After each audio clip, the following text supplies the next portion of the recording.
Got our friend Palmer Thomas on the line from Dogs 247 Sports to talk up the Dogs. Palmer, how's it going? I'm doing well, Mark. I don't know if you can tell, but I'm a little bit of a different location this week. I'm home for Thanksgiving, so grateful to be here and excited to come on and talk college football with you tonight. Absolutely.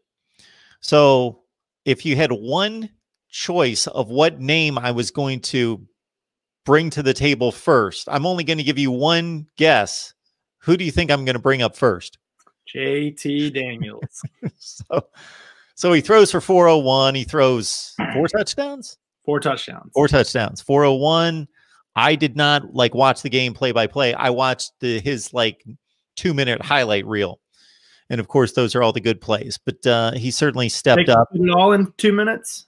Pardon me? They could fit it all in 2 minutes. I guess so. Maybe I didn't see all the good plays, but I just saw the best ones. So that's what I came down with. Game's still on my DVR. I might go dissect it right after we get done with some pumpkin pie or something. But Palmer, you let us know what you saw from JT Daniels because it looked mighty impressive to me. Impressive is exactly how I would describe it. It was fun to watch. Given the fact that Georgia has so much talent around him, and is one of the most talented teams in the country, and with quarterback being the biggest question that Georgia has had this year, it's fun to see, fun to cover a team that puts it all together. And really, they didn't put it all together in that game. The defense struggled, the run game and the offensive line were not what people would expect it to be. Rushing for 8 yards, and I think that factored into Daniels throwing for 401. But, it was really exciting for Georgia fans to see JT Daniels go off for 401 yards, 4 touchdowns, like you mentioned.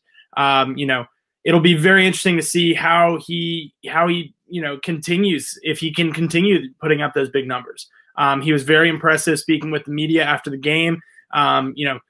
Unlike Georgia, USC does allow freshmen to speak with the media. So it wasn't his first rodeo talking to people after the games, but he was very impressive, calm, cool, and collected. And I felt like he handled a lot of tough questions really well, because they were coming his way, given the fact that, like I said, Georgia has seen subpar quarterback play for essentially the whole season, and especially since halftime of that Alabama game. And Daniels has been on the sideline all the way through. So I think, he was asked the questions about when were you healthy? Why weren't you out there? Was this a coach's decision? All those questions, those tough questions, he handled them really well. But ultimately, I think his play on the field speaks for himself. And I think, it's something that Georgia fans are certainly excited about. Was there anything stated by Kirby Smart or even the players, the receivers in particular, that's not just the standard, he had a good game, he made all the right reads kind of thing, but anything that gave anyone a tip off that, they were truly impressed? Anything that stands out to you that was said by Smart or the players? No, not really. I mean, I think, you get that vibe, maybe from the way that they speak, but not necessarily anything that they say. All the receivers, we spoke with George Pickens earlier this week, and the offensive linemen that we've spoken with, they're going to be, respectful about, what quarterback, whoever's back there. I think that they understand that football is a sport where one guy can go down on one play and you're relying on somebody, the next one. And so if you speak poorly about them, they're not going to have the confidence to come in and step up to the challenge. So I think, like I said, they all were very respectful of Dwan Mathis and Stetson Bennett, but I do think that, you got that vibe from them, that sense that they were excited, to see the change. I think, like I said, there was a lot of, questions about what Georgia's done in the passing game this season. And I think it felt really good for those Georgia players to answer some of those. But, speaking with offensive lineman Justin Schaefer, he was obviously disappointed about the way that the run game worked. And so, I think those two go hand in hand. When you're running the ball well, you're going to rely and for Georgia, they've run the ball well all season long for the most part. And they've really relied on that given, the fact that they are doing that well and that they aren't quarterbacking well. And Saturday was polar opposite. They were throwing the ball well and they weren't running the ball well. And so, I don't know that anybody expected to see exactly what JT Daniels put up in that game, as his stat line for his debut.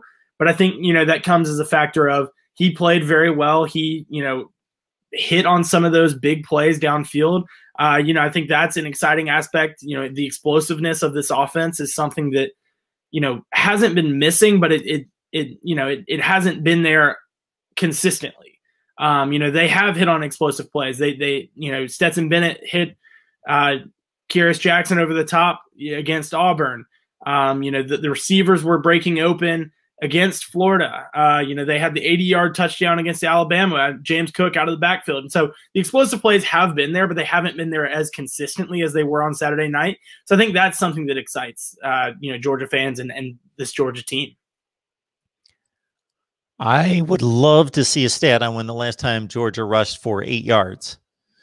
I can't imagine that's happened since when Marshall and Gurley stepped on the field since then, and who knows before that. So I'm sure that a lot of that was a byproduct of Mississippi State saying, this is a great running team. We're going to load up the box. JT Daniels hasn't been on a field in over a year, throwing passes in a real game. Let's see what he can do. But are you also concerned about the running game not being more productive than that, regardless of what the defense was doing? I'm not. I mean, I'm really not, because like you said, this Mississippi State defense was selling out on the run. JT said it after the game. Kirby Smart said it after the game that, that this team was loading the box, was giving them, zero high looks on safeties, and was really challenging Georgia to say, hey, beat us with the passing game. We're not, we know you can run the ball. We haven't seen you pass the ball consistently. And so, we're gonna take away what we know you can do. And we're gonna, stop that run and force you to beat us over the top. And so, I think that you haven't seen teams play Georgia like they did on Saturday, where they load the box and really just take away that run game. I think a lot of things that was happening were, stunts on the defensive line, twists and stuff that, like I said, we spoke with Justin Schaefer. He said that it wasn't necessarily, the looks that the defense was giving them. It wasn't necessarily how the defense was playing. It was more so the looks that the defense was giving them, if that makes sense. More, it wasn't, hey, Mississippi State really stepped up and they were, an incredible defensive line. It was, they were confusing Georgia's offensive line. And so, I think it was a combination of, them loading the box and Georgia being able to pass the ball, that ultimately led to the big passing performance that JT Daniels had. It was interesting to hear Kirby Smart say that, normally if you look at Georgia, they're the team that's going to, run the ball, run. And, they still tried to, and he said he felt, a little bit bullheaded sometimes trying to run the ball, given the fact that they weren't having the success that they're used to having. So, I think it was, for the most part, I think it was the looks that Mississippi State was giving them, and I think that's not necessarily something that you're going to see from teams in the future, because as Georgia showed, as JT Daniels showed, if you give them, those looks and you give them advantageous, secondary matchups, he's going to make you pay. And so I think, you can't load the box like that and completely abandon the deep end of your secondary, at the expense of, giving up some passing plays, because Georgia showed that they can make you pay for doing that. I found an answer to my question. Didn't even have to Google it. Our buddy Brent Baird from First Coast News sends me SEC notes that are just like voluminous every day. There's no way you can read all of them. There's just so many. 1996 was the last time Georgia had that few rushing yards. 1996.